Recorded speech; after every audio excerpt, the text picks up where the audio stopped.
अध्याय 2 गीता का सार। श्लोक 59। देहधारी जीव इंद्रिय भोग से भले ही निवृत्त हो जाए, पर उसमें इंद्रिय भोगों की इच्छा बनी रहती है। लेकिन उत्तम रस के अनुभव होने से ऐसे कार्यों को बंद करने पर वह भक्ति में स्थिर हो जाता है। श्लोक 60। हे अर्जुन, इंद्रियां इतनी प्रबल तथा वेगवान है कि वे उस विवेकी पुरुष के मन को भी बलपूर्वक हर लेती है जो उन्हें वश में करने का प्रयत्न करता है। श्लोक 61। जो इंद्रियों को पूर्णतया वश में रखते हुए इंद्रिय संयमन करता है और अपनी चेतना को मुझ में स्थिर कर देता है, वह मनुष्य स्थिर बुद्धि कहलाता है। श्लोक 62।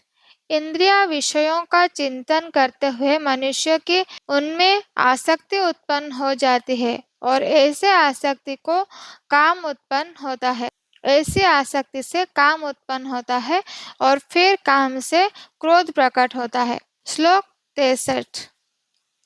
क्रोध से पूर्ण मोह उत्पन्न होता है और मोह से स्मरण शक्ति का विभ्रम हो जाता है। जब स्मरण शक्ति भ्रमित हो जाती है तो बुद्धि नष्ट हो जाती है और बुद्धि नष्ट होने पर मनुष्य भवकूप में पुनः गिर जाता है। श्लोक 64।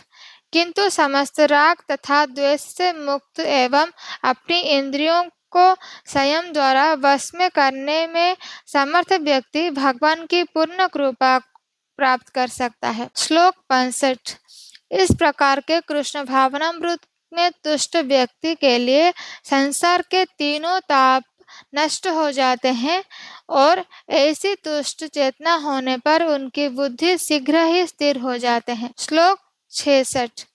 जो कृष्ण भावनामृत में परमेश्वर से संबंधित नहीं है, उसकी ना तो बुद्धि दिव्य होती है और ना ही मन स्थिर होता है, जिसके बिना शांति की कोई संभावना नहीं है। शांति के बिना सुख हो भी कैसे सकता है। श्लोक 67।